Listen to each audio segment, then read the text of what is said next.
je voudrais vous conter une anecdote qui m'est arrivée avant que je sois député. C'était au moment du Ramadan et il y avait autour du quartier nord, il y avait le CRS qui marquait comme une frontière à franchir. J'étais avec un copain qui s'appelle Aziz, qui est éducateur. On revenait du salon de thé et je roulais très lentement. Je roulais à 30 km/h pour laisser la priorité aux mamans à landau. Il y a un CRS qui me demande les papiers afférents à l'usage du véhicule. Je m'exécute, je descends la 205. Il compare ma tête avec celle du permis, il me scrute, il reprend sa lecture à zéro. Collègue, s'il vous plaît. Comme le contrôle traîne, je descends, mon copain descend, il demande qu'est-ce que vous faites là. Et il me dit, eh bien c'est un ami, je l'accompagne, j'étais à l'intérieur, elle le sort. Le CES nous dit, eh bien qu'il reste à l'intérieur ou qu'il aille manger une frite. Il y a très bonne friterie ici. Donc j'ai très pris là d'un accès de surréalisme belge. Je ne sais pas si on n'avait pas le droit d'être sur le trottoir, qu'est-ce qu'on n'avait pas le droit de faire.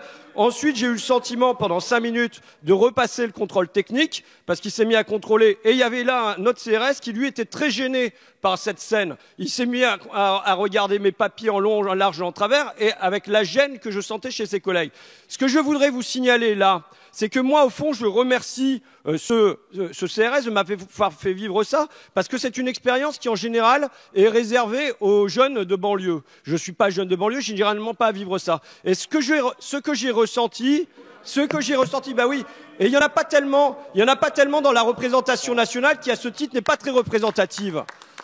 Mais je peux vous dire que ce que j'ai ressenti là pendant 10 minutes, c'est une très grande violence. C'est une très grande violence parce qu'il est impossible de répliquer. Quoi qu'on réplique, on a tort. Merci de conclure, chers collègues. Oui, donc je pense que c'est une question à prendre très au sérieux si on veut raccommoder les rapports entre la police et les jeunes des quartiers. Merci beaucoup, Monsieur Ruffin.